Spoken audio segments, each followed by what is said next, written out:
Park, Pak. Iya. Jadi buat yang terhormat Bapak Joko Widodo, saya sebelumnya turut berduka cita atas wafatnya Ibunda Bapak. Semoga almarhumah diterima amal ibadahnya oleh Allah Subhanahu wa Ta'ala. Tapi setelah itu Pak Joko Widodo, Bapak itu memiliki berbagai menteri yang jujur saya koordinasinya buruk. Yang pertama adalah Menkes, ya kan? Supir Menkes hari ini melakukan blunder lagi dengan mengeluarkan statement yang menurut saya sangat-sangat mengecewakan, yang jujur kontroversial. Pak Menkes, Pak Terawan, dan Pak Supir, asal kalian tahu bapak-bapak bahwa kami ini di tenaga medis berjuang tenaga di depan itu hanya mempertaruhkan nyawa, Pak. Banyak teman-teman saya itu udah meninggal, Pak, ya kan? Dan banyak guru-guru saya itu udah meninggal, Pak. Dan ratusan teman saya itu sekarang lagi dirawat, Pak. Asal Bapak tahu nih, Pak Yuri dan Pak Terawan, kalau ngomong tuh dipikir, Pak. Tolong banget, Pak. Jangan mengeluarkan statement yang menimbulkan perdebatan di masyarakat. Anda itu di BNPB mengeluarkan statement barusan, yang miskin menularkan yang kaya. Itu gak jelas, Pak. Jangan pernah membenturkan penyakit dengan status sosial di masyarakat. Saya itu capek, Pak, tapi lebih capek teman-teman saya di GD. Anda itu Menkes, jubir Menkes, Anda itu membawa nama pemerintah Indonesia. Setuju gak, Pak? Setuju. Capek kita berdua ini, Pak. Capek semua tenaga medis di Indonesia itu capek, Pak. Jadi tolong, Pak, kalau Anda ini mengeluarkan statement yang salah, itu kerja keras kita kayak gak ada harganya, Bapak. Dan yang kedua, tolong ya Pak Jubir Menkes diperbaiki. Dan yang ketiga, Pak Jokowi, solusinya adalah undang 10 pakar ekonomi yang ada di Indonesia, yang Anda paling percaya. Adakan rapat terbatas, entah itu lewat Skype, entah itu lewat apapun, yang tugasnya adalah mengevaluasi kemungkinan terburuk yang dialami oleh negara Indonesia jika kita mengadakan karantina wilayah. Undang 10 pakar ekonomi tersebut sehingga Anda bisa membuat keputusan untuk memanfaatkan dana dari APBN yang Anda punya. Lucu banget ya, salah jalan kita udah. Itu, ya kan? Dan yang ketiga adalah karantina wilayah harus segera dilakukan.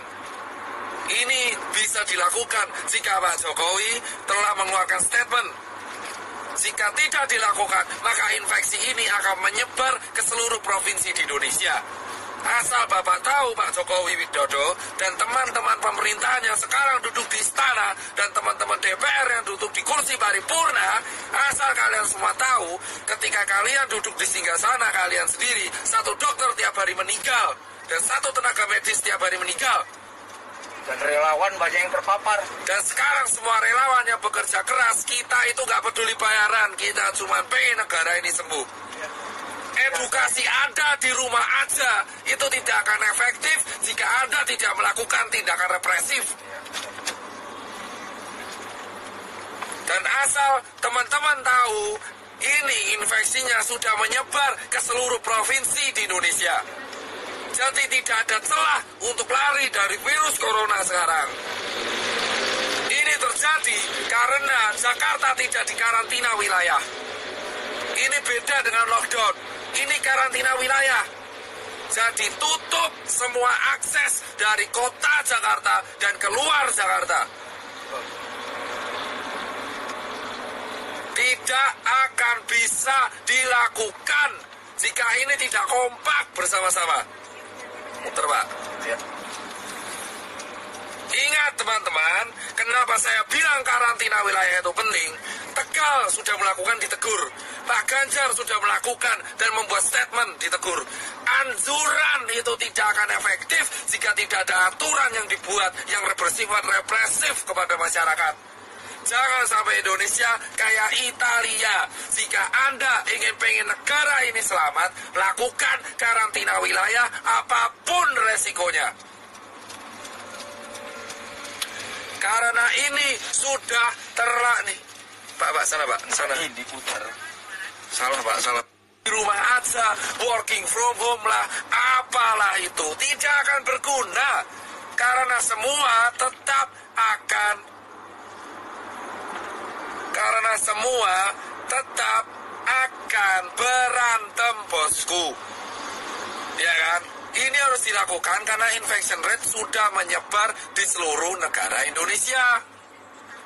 Sementara rumah sakit kita kekurangan APD. Ambil kiri, Pak. Saya nggak mau tahu, orang mudik itu bisa ditahan kalau ada aturan.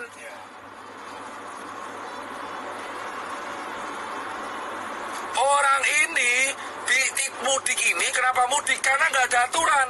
Kita nggak bisa nyalanya mudik karena nggak ada aturan. Anjuran itu percuma. Anjuran doang percuma. Kita semua harus menekan pemerintah karantina wilayah. Emang ekonomi hancur, tapi ekonomi Indonesia sekarang pun sudah hancur. Dolar udah mau 20.000, UKM udah pada gulung tikar, travel pada sepi, hotel pada sepi, penerbangan pada sepi. Mau ngapain? Mau ngapain, gila? Sudah percuma. Ya kan? Ini dilanjutkan atau tidak, ekonomi kita bakal hancur. Dan kita sekarang belum ngurusi TBC, belum ngurusi DB. Karantina wilayah harus segera dilakukan. Hanya relawan, TNI, Polri, Sembako, ya kan, SPBU, dan hanya dokter tenaga medis yang boleh keluar.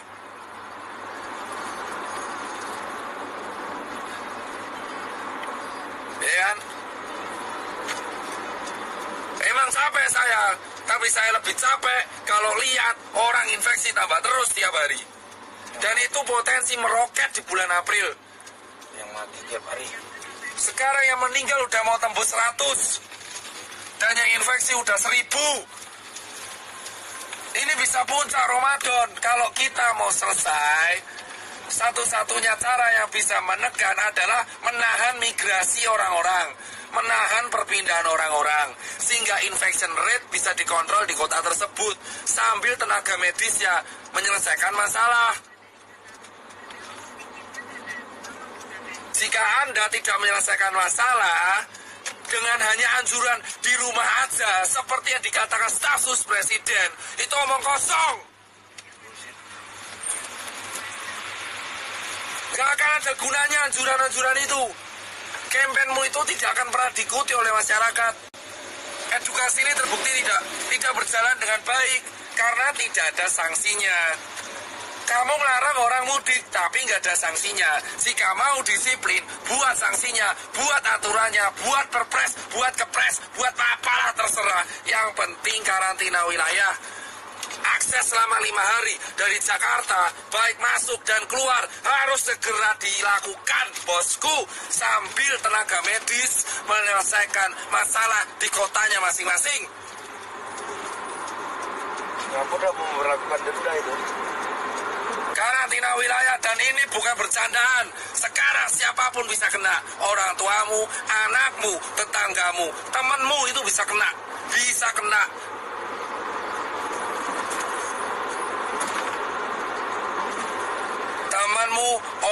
Temanmu siapapun bisa kena sekarang, bos.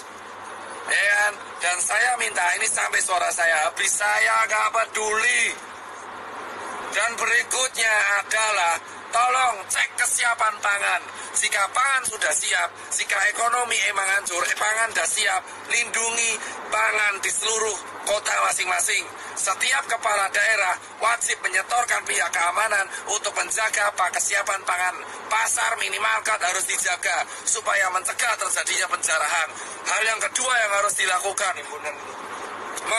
mengundang para pakar ekonomi ke istana ataupun lewat Skype untuk melakukan rapat terbatas, menghitung kalkulasi ekonomi kemungkinan terburuk yang terjadi jika tidak dilakukan karantina wilayah dan jika dilakukan karantina wilayah. Ketiga, segera membuat keputusan dalam waktu seminggu ke depan untuk solusi mengenai Indonesia agar infection rate terkontrol. Keempat adalah menjaga kesiapan distribusi logistik, entah itu APD ataupun nutrisi dan sembako, baik itu bagi warga ataupun bagi masyarakat, dan terakhir bagi dokter dan tenaga medis yang berjaga, dan TNI dan Polri. Dan berikutnya adalah undang-undang karantina harus diaktifkan. Segala kesiapan pangan masyarakat